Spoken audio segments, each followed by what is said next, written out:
The US government may be reviewing your social media accounts right now, looking for excuses to deny your asylum application. But here's what most people don't understand. Your digital trail is a double-edged sword. Yes, it can be weaponized against you if you're not careful. But look, on the flip side, if you keep everything locked down and you stay strategic, well, you're actually in the driver's seat. You get to control exactly how your digital history is used. You get to leverage it in your favor by carefully selecting which photos, text messages, WhatsApp conversations, and social media posts actually support your asylum claim. And I'm going to tell you what you need to know about your digital trail, and we're starting right now.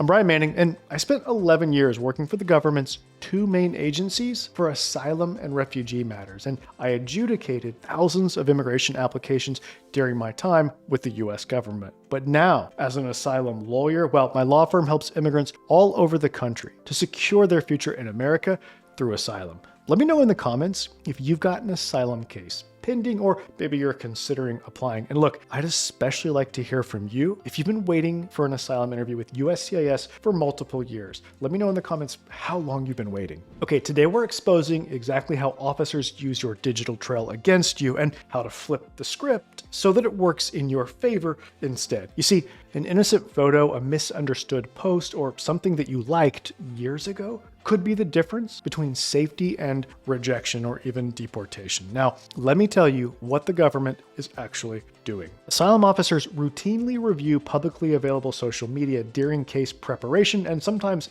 after interviews as well. In fact, there's a special unit within USCIS called the Fraud Detection and National Security Unit, FDNS, that assists with this function, scrutinizing your digital trail. And the government is reported to use sophisticated software that can find and analyze information about you online. So what are they looking for exactly? Well, they're collecting all kinds of information, including on your addresses, relationships, employment, education, travel history. Everything gets saved in your file. And sure, if there's actually any derogatory information about you that suggests that you're dangerous or that you don't qualify for asylum, well, yeah, then that should legitimately be accounted for. That's fair game, of course. But here's the thing. When I was an asylum officer with USCIS, I routinely saw my colleagues deny people over online information about applicants that was taken out of context. It was used as an excuse and not a legitimate reason to deny people. Here are a few examples of how innocent posts that applicants make on social media can destroy their case. So take a political opinion case.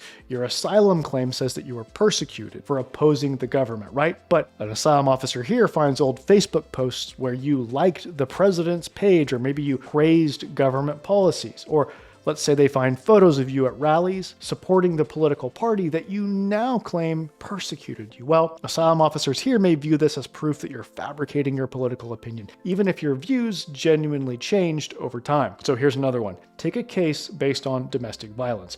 Your declaration says the abuse started in 2020, but social media shows you posting happy photos with your abuser in 2021. An asylum officer who doesn't appreciate the complicated realities of domestic abuse situations could just say, well, you look happy here.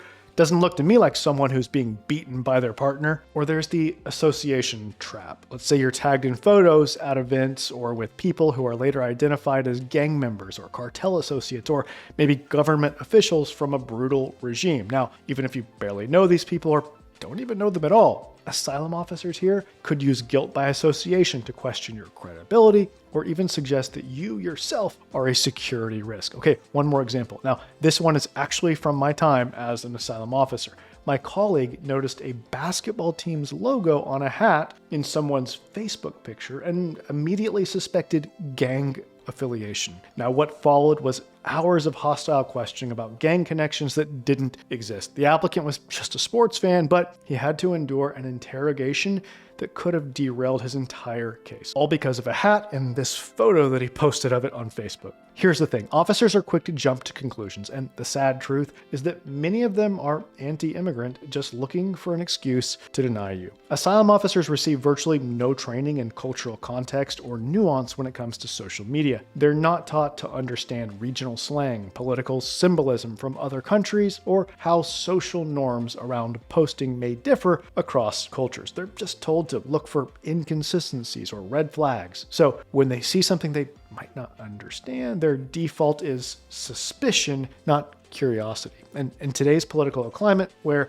there's enormous pressure to deny cases, that suspicion becomes a convenient excuse for a denial. So if something that you've posted on social media or that appears about you on the web can be used to justify a negative decision, you better believe they're going to do it, even if it's completely innocent. But look, there's a flip side to all of this. Your digital trail can be a strategic asset if you control it properly. Let me explain.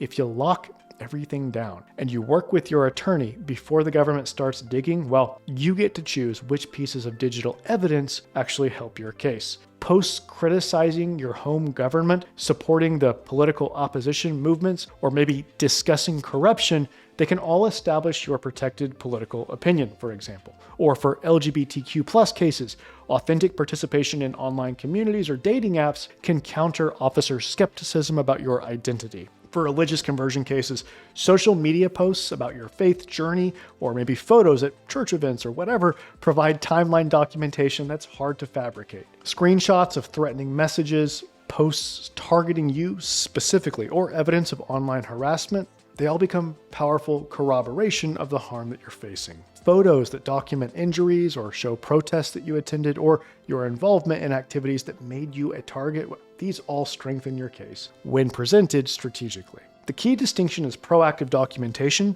versus reactive damage control. So work with your attorney to identify helpful digital evidence before the government finds the harmful stuff. Now let's make this actionable. Here's a 7-step digital protection strategy. Step 1, immediate lockdown. Set all social media accounts to maximum privacy settings. Only people you personally know and trust should see your content. Stuff that is publicly available is the easiest for them to discover and use against you. Step 2, the stranger danger rule. Never accept friend requests from people that you don't know in real life, ever. That friendly new follower, well, they could be investigating your asylum case. Step 3, the historical audit.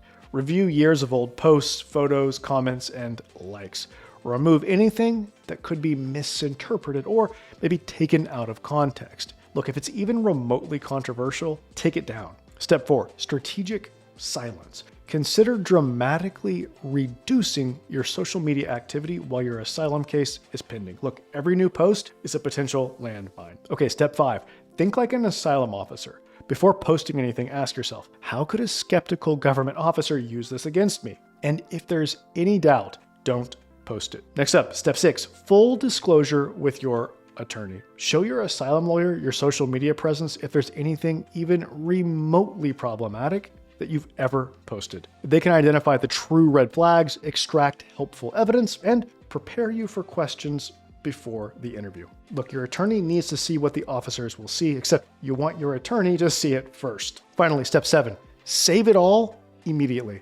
WhatsApp messages could be deleted. Instagram stories vanish after 24 hours. Accounts get deleted or suspended. If you've received threats, take screenshots with the date and time visible. If someone posted something threatening about you, well, capture it before they delete it. This online evidence is perishable, and once it's gone, it's gone. Look, the digital surveillance environment is getting more aggressive under current political conditions, but a well-prepared case can still succeed if you're strategic about your digital footprint. You control what you post, and you can largely control what officers can see. Use that power wisely. Don't let an innocent photo or misunderstood post become the reason that your family gets deported. If you're ready to take the next step and get help with your asylum case, then please call my office today. That number is 713-909-0401. And remember, we help people all over the country, so it doesn't matter where you live. Call us right now to schedule an asylum strategy session so that we can help you to secure your future in America through asylum. Again, I'm Brian Manning, and it's truly an honor to serve you